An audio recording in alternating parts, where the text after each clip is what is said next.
Bismillahirrahmanirrahim. Assalamualaikum warahmatullahi wabarakatuh. Waalaikumsalam warahmatullahi wabarakatuh.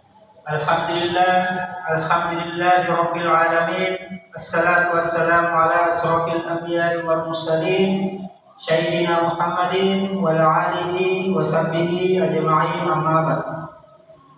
Pertama-tama mari kita panjatkan puji syukur atas kehadiran Allah Subhanahu wa taala, atas berkat rahmat, nikmat dan karunia-Nya lah kita sempat hadir di tempat yang penuh berkah ini guna melaksanakan sholat Isya secara berjamaah. Insyaallah akan disusul pula sholat sunnah tarawih dan witir secara berjamaah. Salam dan salawat kita kirimkan kepada junjungan kita Nabi kita Muhammad sallallahu alaihi wasallam, kepada keluarga beliau, sahabat-sahabat beliau, beserta orang-orang yang mengikutinya hingga akhir zaman.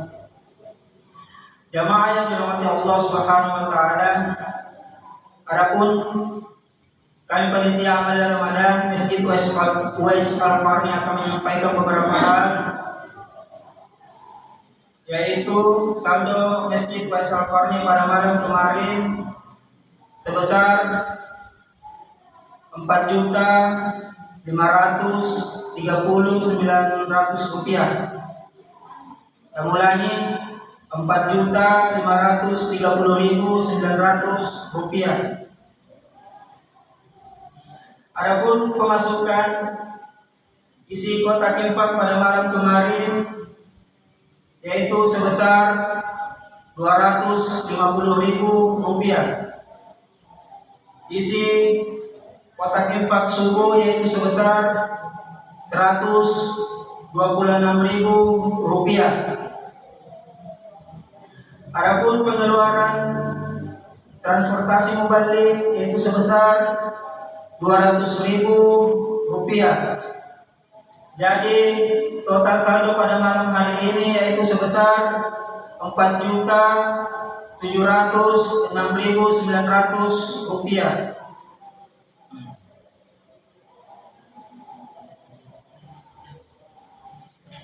Adapun infak dari jamaah untuk buka puasa bersama di hari Ahad insyaallah di tanggal 24 Maret 2024 yaitu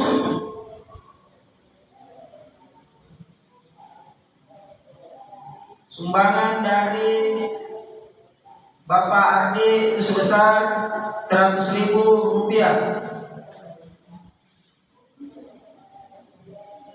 Sumbangan dari tanpa nama sebesar 100.000 rupiah. Sumbangan dari tanpa nama sebesar 100.000 rupiah. Jadi total sumbangan dari jamaah untuk buka puasa bersama di hari Ahad itu sebesar 1.720.000 rupiah. Alhamdulillah dana sudah terkumpul. Insyaallah besok akan dilaksanakan buka bersama. Kami mengundang kepada jamaah untuk berbuka puasa besok di hari Ahad. Mudah-mudahan bisa tercapai. Amin ya rabbal alamin.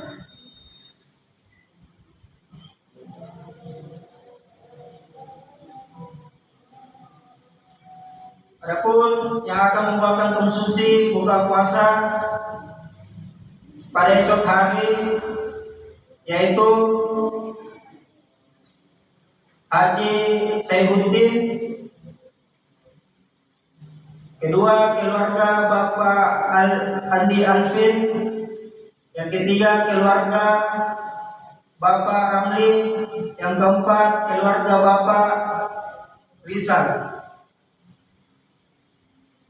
Alhamdulillah kami selaku panitia amal Ramadan mengucapkan terima kasih banyak kepada Bapak dan Ibu yang telah menginfakkan hartanya. Semoga Allah Subhanahu wa taala membalas berlipat ganda pahala dan rezekinya. Amin ya rabbal alamin. Insya Allah yang akan membawakan ceramah tarawih pada malam hari ini yaitu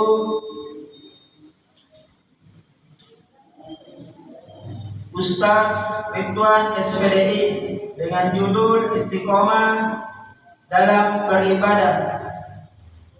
Kami ulangi, kami mengundang kepada jemaah untuk berbuka puasa di hari Ahad. Bisa disampaikan kepada keluarga-keluarganya untuk hadir besok insyaallah di hari Ahad. Sekian dari penyampaian kami. Mohon maaf bila ada salah kata yang kurang berkenan. Billahi taufiq wal hidayah. Wassalamualaikum warahmatullahi wabarakatuh. Kepada Bapak Ustaz kami persilakan.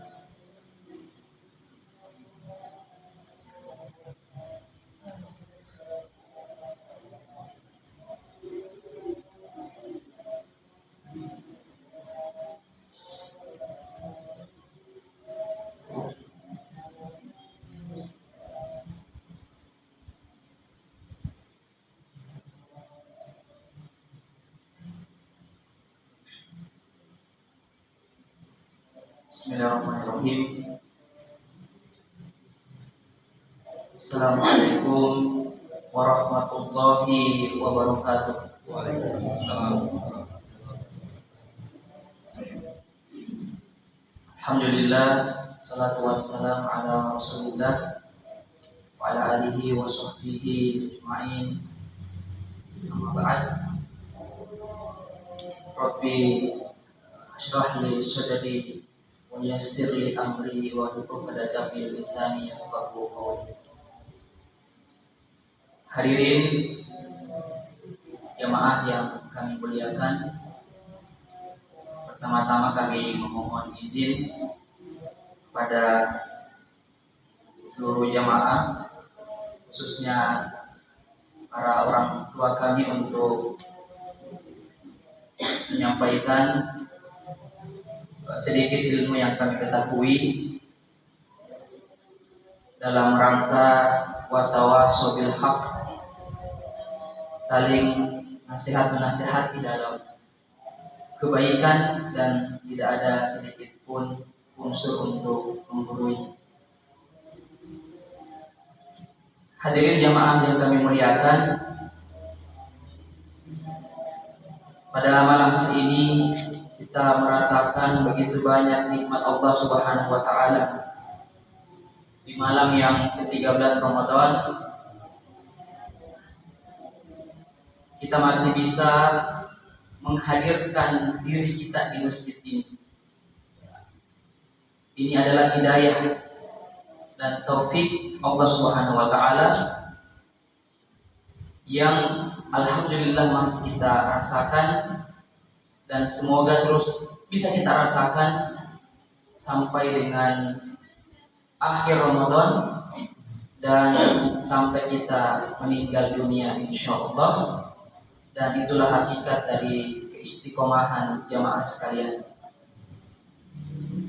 Tema yang diberikan oleh panitia untuk kami sampaikan pada malam hari ini adalah tema yang sangat berat, yaitu istiqomah dalam beribadah. Istiqomah sendiri, jemaah sekalian, kata para ulama kita, bisa dilihat ketika seseorang itu sudah meninggal dunia. Jadi kalau hari ini kita melihat ada orang yang kelihatannya begitu soleh, begitu luar biasa dalam beribadah, kita doakan semoga istiqomah. Karena belum tentu jamaah sekalian, jaminan kesolehan kita hari ini Allah berikan istiqomahan kepada kita husnul khotimah. Itu belum tentu. Maka dari itu kita berdoa terus jamaah sekalian, semoga kita diberikan keistiqomahan dalam beribadah dan bisa mendapatkan husnul khotimah. Jamaah sekalian, hal yang tidak kalah penting yang perlu kita ketahui bersama bahwasanya ada sebuah fenomena di dalam beribadah ya yang dilakukan oleh kita sebagai umat Islam, yaitu rasa bosan, rasa jenuh. Dan ini jemaah sekalian adalah fitrah, tabiat manusia diciptakan itu kadang cepat bosan. Maka dari itu dalam agama kita ada banyak variasi-variasi ibadah. Ada sholat, ada puasa, ada baca Quran. Karena ketika kita bosan dengan satu ibadah, kita bisa beralih ke ibadah yang lain. Dan bosan ini atau rasa malas dalam beribadah atau kemunduran dalam beribadah ini dalam agama kita disebut dengan istilah futur. Pernah dengar jemaah sekalian yang istilah futur? Artinya kondisi di mana seseorang yang dulunya punya kualitas ibadah yang bagus itu mengalami penurunan. Dan ini adalah sesuatu yang wajar. Sebagaimana yang disabdakan oleh Rasulullah Shallallahu Alaihi Wasallam, sesungguhnya pada persoalan keimanan itu ada kalanya iman itu perlu untuk dibersihkan. Iman kita perlu untuk dibersihkan, dan ada kalanya iman kita ini kotor. Ibaratnya pakaian, jemaah sekalian, kadang perlu kita untuk cuci, ya, dan juga ya, kita pakai. Kalau pakaian yang kita pakai, ya, ini kita pakai terus selama 1 pekan misalnya, bercampur dengan keringat, ya, kemudian debu, kemudian daki. Maka dalam 1 pekan kita pakai tidak pernah kita cuci, maka pakaian itu akan kotor dan bau. Maka begitupun dengan keimanan seseorang, kata Rasulullah Shallallahu Alaihi Wasallam. Maka kita diminta untuk banyak berdoa. Semoga ya, dalam keadaan futur ini, ya, kita bisa segera untuk berbenah dan kembali kepada ketaatan kita. Ada masa di mana orang itu semangat sekali untuk beribadah.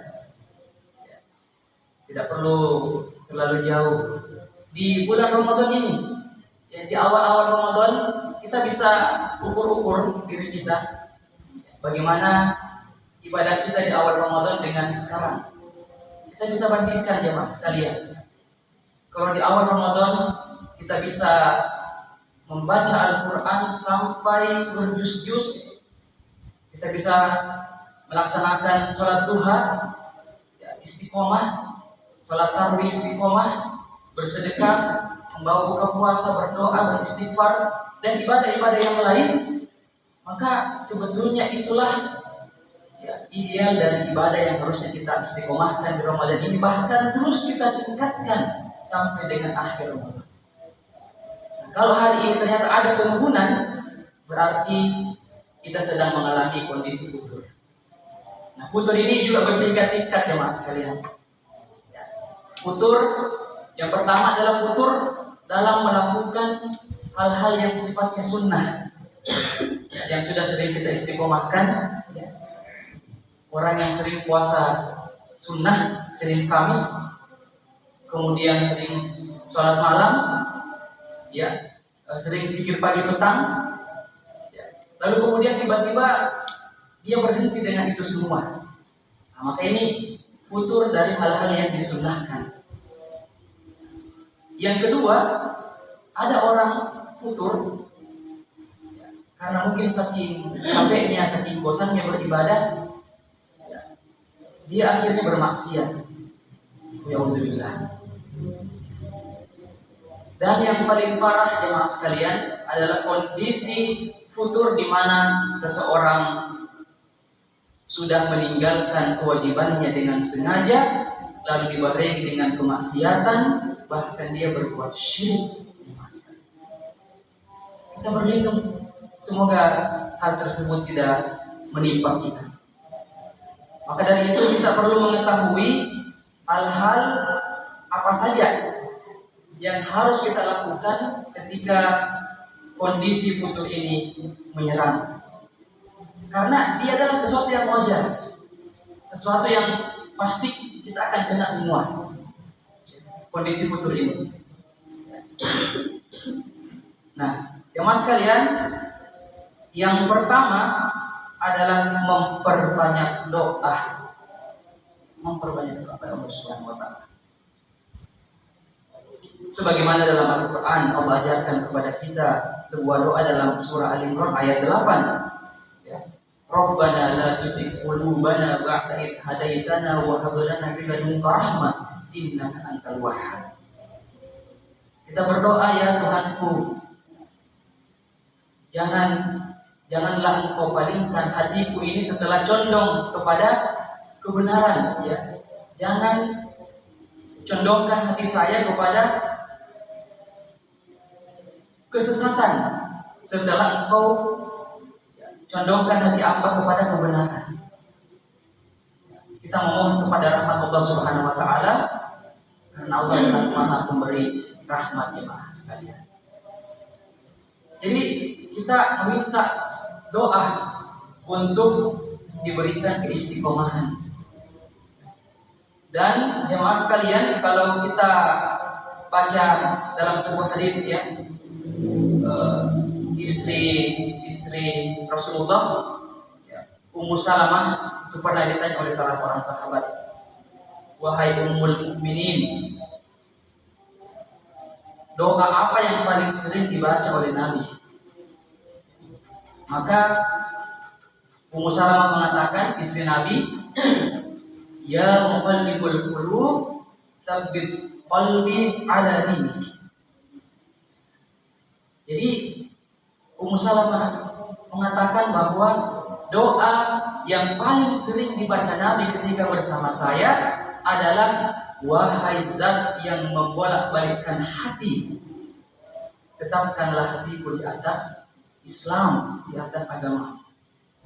Ummu Salamah bertanya, wahai Rasulullah, mengapa engkau sering membaca doa ini, padahal engkau adalah orang yang dijamin masuk surga? Nabi saja masih minta keistiqomahan jemaah sekalian. Apa kata Rasulullah? Wahai Ummu Salamah, ketahuilah sesungguhnya hati-hati manusia itu berada di jari-jari Allah Subhanahu wa taala.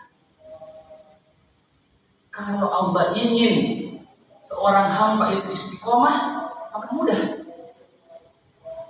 Tapi kalau Allah ingin seorang hamba itu terjatuh dalam kesesatan, juga mudah bagi Allah Subhanahu wa taala untuk menyesatkan dia. Maka dari itu jemaah sekalian, di setiap ibadah yang kita mau kerjakan, bahkan yang sudah kita kerjakan, jangan pernah lupa untuk berdoa. Sehabis sholat, sehabis puasa, sehabis bersedekah, sehabis sholat malam, sehabis baca Quran, sehabis menghafal Quran, kita berdoa, ya Allah, berikan hamba keistiqomahan untuk terus melakukan ibadah. Ini terkadang banyak orang yang tidak istiqomah karena dia lupa berdoa. Dia merasa bahwa dirinya sudah soleh, ya, karena lupa berdoa akhirnya kembali kepada kondisi sebelumnya. Tidak bisa bertahan lama orang yang istiqomah lalu dia tidak banyak berdoa, jemaah rahimahullah.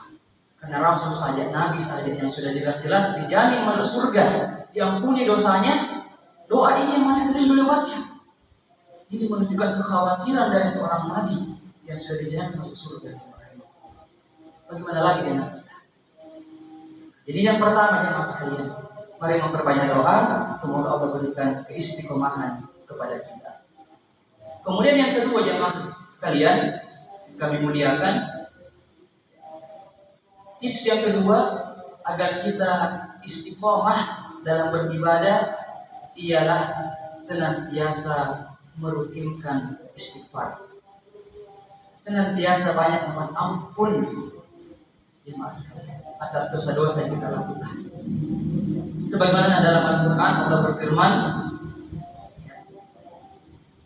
Qul innama ana basyarum mithlukum yuha ilayya annama ilahukum ilahun wahid fastaqimu ilaihi wastaghfiruh.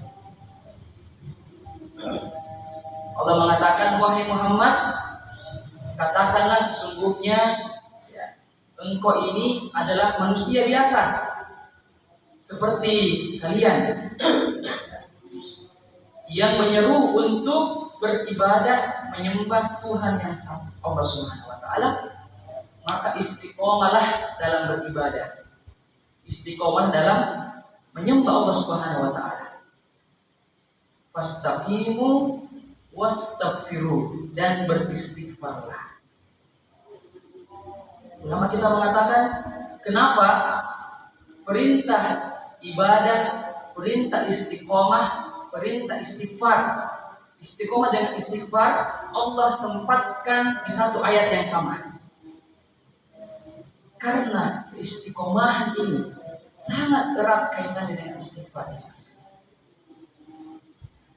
Kalau ada orang yang sudah semangat beribadah lalu dia jarang membaca istighfar, maka tunggu, dia tidak bisa bertahan lama dengan ibadahnya.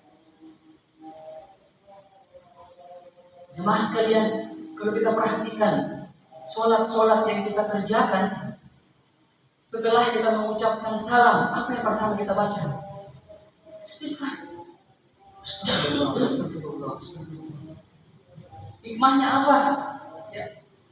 Istighfar ini jemaah sekalian tidak hanya kita baca ketika kita melihat kemaksiatan, mendengarkan kemaksiatan atau bahkan melakukan kemaksiatan. Bahkan sampai dalam berbuat ibadah pun kita harus istighfar.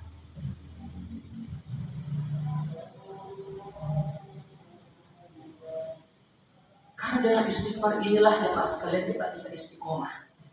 Ulama kita menjelaskan kalau istiqomah ini ibaratnya adalah sebuah pohon, maka istighfar itu adalah pupuknya yang akan menghancurkan atau merusak tanaman-tanaman liar, rumput-rumput liar yang akan merusak keistiqomahan yang akan memperkuat tanaman itu sehingga tidak mudah diserang penyakit dan tidak mudah diserang oleh hama. Begitupun dalam puasa kita jemaah sekalian, dalam ibadah Ramadan kita, apa doa yang diajarkan oleh Rasulullah ketika kita berjumpa dengan malam Lailatul Qadar? Allahumma innaka afuwun tuhibbul afwa fa'fu anni.